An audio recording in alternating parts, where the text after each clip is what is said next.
Hey everyone, I'm Jeremy Szafron, and this is Kitco News. Now, imagine stepping into a world where every element of our physical infrastructure, like energy grids or internet connectivity, even the roads we travel on, is powered not only by unseen corporations or faceless government entities, but by us, the people. This isn't the plot of a sci-fi novel, it's the reality being crafted by the pioneers of decentralized physical infrastructure networks, otherwise known as DePIN. Now, in this brave new world, the power to shape our communities and the very fabric of our daily lives is distributed across a network of individuals, each contributing small pieces to a much larger puzzle. So your rooftop solar panels aren't just slashing your energy bill, they're integral cogs in a community power energy grid. The wireless router in your living room does more than just stream your favorite shows. It's a node in a global decentralized internet service. And it's not a distant dream. It's happening now with projects like Helium transforming how we connect to the internet, and Filecoin reimagining data storage. And at the heart of it all, blockchain technology, smart contracts, and a revolutionary concept that rewards participation with digital tokens, a new form of currency for a new era of community-driven innovation. But of course, beneath the surface of this utopian vision lies a complex web of challenges and mysteries. How do we ensure these decentralized networks are secure, reliable, and truly beneficial to all? Well, our guest today is a mobile industry expert and veteran who played a key role in launching the Apple App Store. Working directly with Steve Jobs, he was instrumental in setting up the rules and standards for millions of apps today. Joining us to unpack this and get a better understanding of what DePIN is Philip Shoemaker, Executive Director and CEO of Identity.com. Hey, Philip, thanks for being on the show with us today. Hey, thanks for having me. It was a great intro, by the way. Yeah, thank you. I was trying to paint the picture because, there's a lot of misunderstood notions about what DePIN is. And let's start here. Can you break down DePIN in the simplest terms for our audience and share how it's really going to change or is changing everyday lives of us here? Yeah, absolutely. I think one of the first things is that the D part of DePIN that a lot of people don't understand is decentralization. And decentralization is simply the opposite of centralization. So if you look at the way most of us do things nowadays, we rely on servers maybe just created by Amazon, created by one technology company. This is spreading them across a variety of computing platforms to allow us to have not a single point of failure. I think that's one of the key things about decentralization. And so this is the difference between, say, a democracy and a dictatorship, right? Decentralization is democratizing technology and democratizing the performance and as well as the decision. So DePIN is simply integrating these decentralized technologies like blockchain and coupling them with these physical infrastructure networks, which could be, like you said, Helium, which is mobile communications, or even storage systems like Filecoin and storage. Yeah, it's interesting. I think, at least for me, we all have friends where we envision a time where we can all buy some property and maybe build houses together. This seems a lot larger than that. So I'm curious, what inspired the leap from digital blockchain applications to physical infrastructure, and what's the potential that you see in this transition? Well, this march about moving away from centralized services was readily apparent when Satoshi wrote the first white paper for Bitcoin, which was all about taking some of these services that we have farmed out to centralized services and farming them out to a bunch of people to be able to make similar decisions, so we don't have a single point of failure. And that was all done for this initially for things like Bitcoin, which was a currency, but it's spread out to a whole bunch of different things, mostly in the digital realm. And then when you sit back and think about it, saying, well, there's a bunch of physical infrastructure things that I ultimately want to support, I need to support, and yet I want to be able the local community to benefit from it, not some conglomerate that's outside of the country or somewhere else. And so how do you control these things without having a single point of failure? And so it was just a logical next step to support the infrastructure networks, these physical networks that we rely on so heavily. Yeah, we're talking about the Fed and we're talking about interest rates, all these different things that are somewhat centralized. Has this made this movement go a little bit quicker, this decentralization, this notion here? And more specifically, could you share some real world examples of DePIN in action and how they're kind of impacting communities or industries? Yeah, I think I think the regulatory issues, et cetera, aside, there was a push to move into decentralization, largely because of tertiary rates and other things like that, like you said. For the physical infrastructure networks, I think it was the fear, mainly, largely apart, the fear that a centralized service would go down. I mean, we've seen AWS go down or other things when suddenly you can't order a product from Amazon, you can't watch your favorite TV show because an AWS node has gone down. And that's largely part because it's a single point of failure. And so by having that removed, and now you rely on a bunch of different copies that are spread out there in the ether, it allows us to more fluidly work with our systems, our services, et cetera. So one of the things that I think that pushes people to associate decentralization with things like a solar array is that now your energy is not controlled by your central utility. It can be partially controlled by yourself as well because you control the use of your solar panels for the most part, and you can do what you want with the excess data. But one of the problems that runs there is a lot of regulation around that as well, are the extra storage, battery storage. I mean, but what do you do with that extra storage other than save it for a rainy day until your batteries are completely full? You want to ultimately be able to transfer that or sell that extra power that you're creating, perhaps to your neighbor. And these were all kinds of services that people started thinking about. And once you started thinking about how large this network could be, this amount of sharing and potentially a different type of marketplace, it just makes you want to move to DePIN as soon as possible. Yeah, it's wild. I mean, thinking that aunts and uncles have these little access points that go to a larger system. You know, your role in shaping App Store policies had a huge impact. You talked a little bit about governance. How important are standards and governance in the DePIN ecosystem?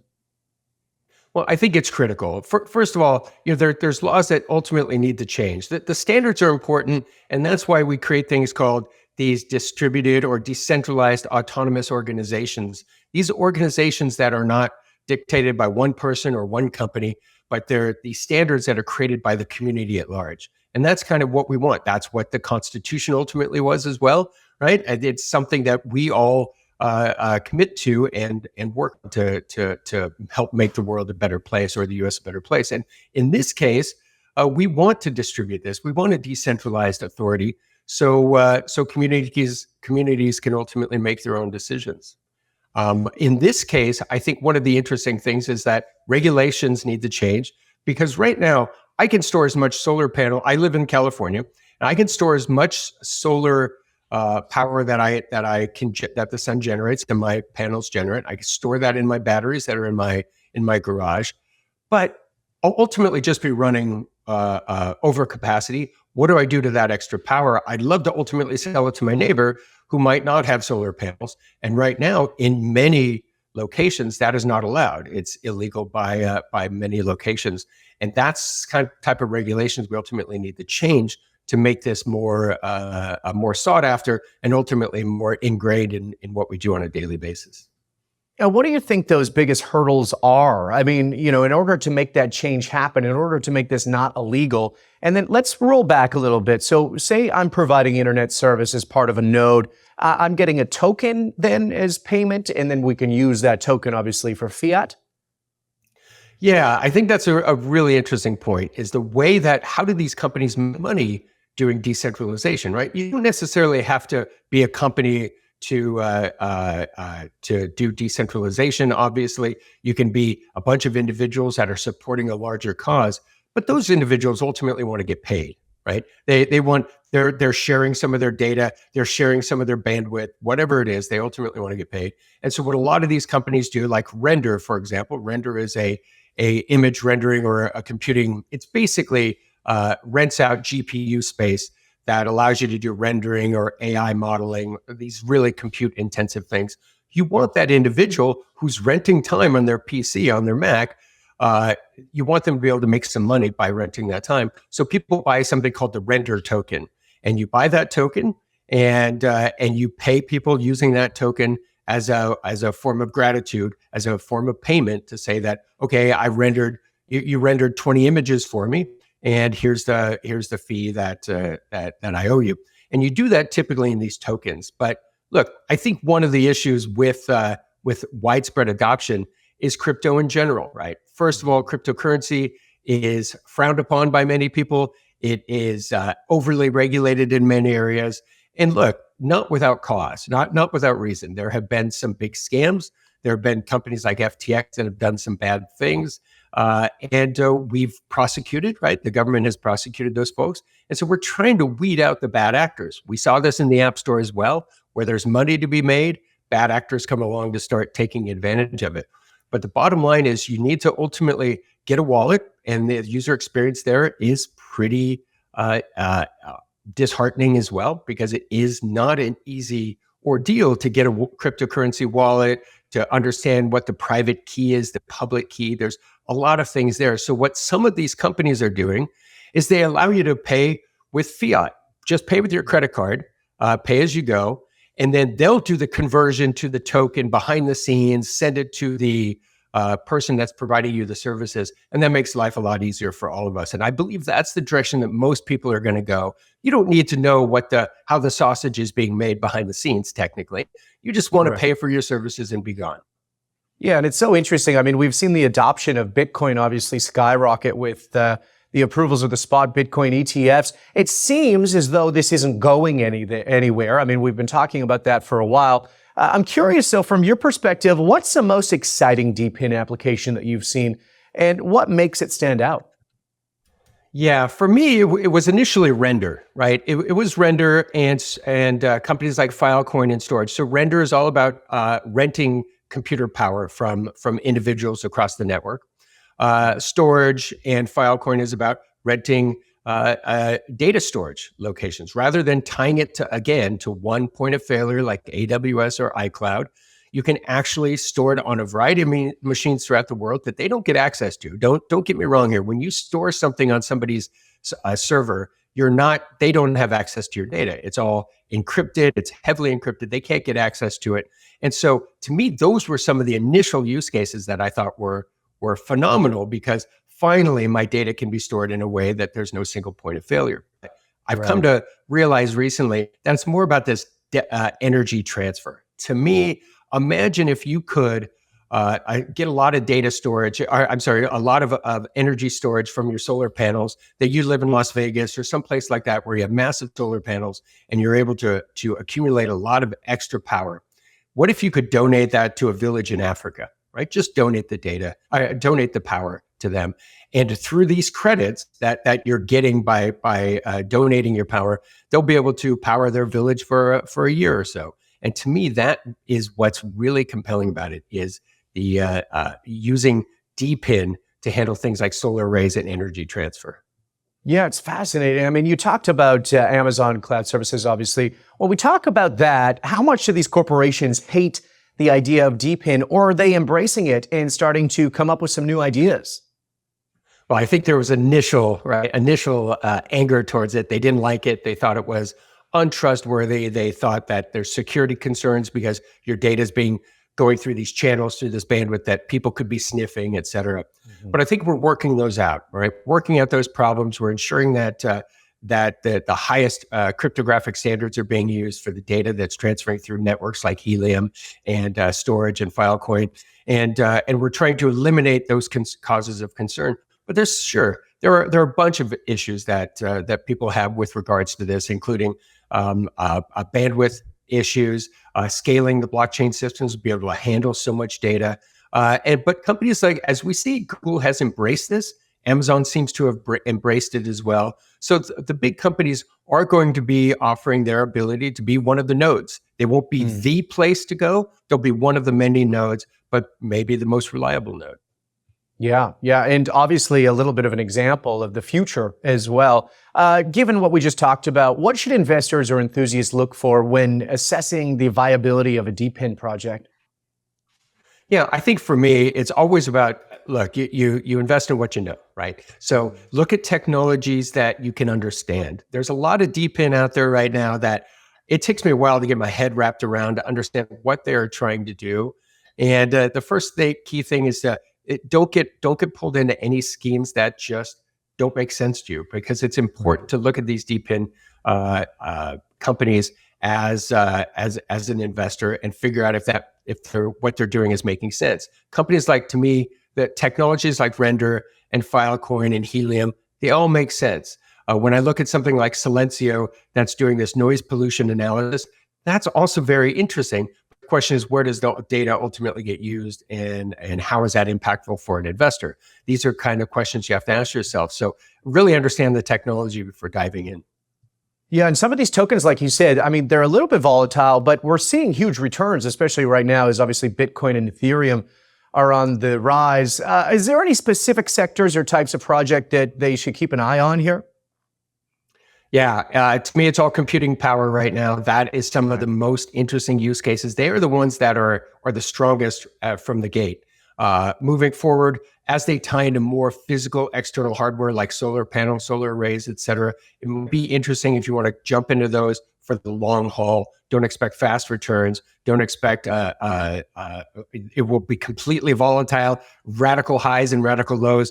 But doing a long-term hold on these things makes a lot of sense when you're looking at infrastructure networks that have a long lead time, like solar arrays and things that need regulatory changes like power transfer. Those things I think are great for the long hold, but immediately it's all about storage and power. Yeah. Yeah, I'm curious, we're going into an election year. How much do governments like this? I mean, when we start to break this out and start to think about what DePIN represents, we have seen many, many regulations go to be enforced over, crypto and this kind of thing. I'm thinking in terms of the future here, looking ahead, what do you see DePIN in the next 5 years, and what kind of changes do you anticipate it'll bring to our societal infrastructure? Yeah, I think in the next 5 years, we're going to see a slow adoption of DePIN. I think governments in general are afraid of things that are decentralized, largely because they have less control, less power over these things. And it's understandable because we've worked within this environment we're now with, like decentralized finance, right? DeFi is completely outside the regulatory standards of TradFi, traditional finance, and that frightens people. DePIN is a similar thing, is that there are existing physical infrastructure networks. There's laws that govern them, et cetera. So people are going to be looking for those loopholes. The government's going to be trying to figure out how to close those loopholes and write new regulations. So for me, it's going to be a slow go for the next few years as these things get worked out. But in 5 years, I see that most of the states in the US, I believe, will have different laws around transferring of power, holding of your physical energy that you're acquiring from the sun, and be able to transfer that to others. And I think that's a huge step to make this stuff more interesting. Yeah, what's the next step here? How do we destigmatize or maybe educate people on this opportunity? In light of your experience, which we've touched on, what's the biggest misconception about DePIN that you'd like to address? Yeah, I think the biggest misconception is that instead of having a single point of failure, you have many points of failure throughout this system, and the system wouldn't be able to keep up. Right? It's better to rely on. At Apple, we used to say there'd be one belly button to go to, right? One person to go to be able to complain or at least affect change with that one individual or that one company. In DePIN, you now have 1,000 bosses, 10,000 bosses, right? 10,000 directions you have to go to get these things resolved. But that's not the case, right? Just because it's decentralized doesn't mean there isn't a governing authority. In many of these cases, it's a DAO. It's a decentralized autonomous organization that you reach out to, and they want to make this network safe. They want to make it secure. They want to make it optimized and never go down. So it behooves them to be able to answer these questions, be able to solve any problems that are coming up as quickly as possible. Because otherwise, you know how it is. As soon as people stop trusting your network, you're done. And so these companies and these individuals want to support this on going forward. So I think that the fear is that when it goes to decentralization, there's not one individual to contact or one company to contact, and that people have your storage, your data is being stored on some random guy's computer in Zimbabwe, and you don't trust that, but just trust that this data is accurately stored and secured, and that person doesn't have any access to your data. It's just, that's the way it's. So fascinating. You were with Apple, and one of the things that I think of most, I mean, we all have these phones, is going to the App Store. It's easy to use, right? So I'm thinking about user experience here and maybe the infrastructure to come with it. How do you make the adoption quicker? Is that the struggle, is scaling here? Yeah, the struggle is scaling, but also in education. Right now, you talk to a company that's a DePIN company, and one of the first questions you ask is, what blockchain are you on? Are you on Solana? Are you on Ethereum? Are you on Optimism? I mean, look, there's thousands of different chains, and you just have to wrap your head around that and try to understand, what does it really matter about what chain somebody is on, right? When it comes down to my grandma, my mom using this system, you don't want them to even think about a blockchain. You don't want them to think about tokens. You just want them to be able to use the service and move forward. And so what we're looking at is an abstraction of what chain people are on. Shouldn't matter. But right now, that's front and center. So over time, we'll be able to get rid of that, just like we did in the mobile space. There were hundreds of different operating systems. Now we're just down to basically two, and people don't really care. They don't say, what operating system does your phone run? So that's one of the first things, is we need to take a step back. We need to abstract this so anybody, Joe off the street, can ultimately use it. And that includes making the wallet issue much easier, to be able to pay for things with a standard credit card rather than specific tokens. And we just have to educate people that just ignore the blockchain, ignore that piece of it, instead focus on what the product provides and that organization that's running it. I think that's the key stuff to be able to get over these hurdles. What a fascinating opportunity here. I can't wait to see how this all plays out. Philip Shoemaker, CEO and Executive Director of Identity.com. Thanks for joining us, giving us a little bit of a deep dive here. I'm going to have to get some viewer questions and ask you more in the days to come. Sounds good. Thanks for having me.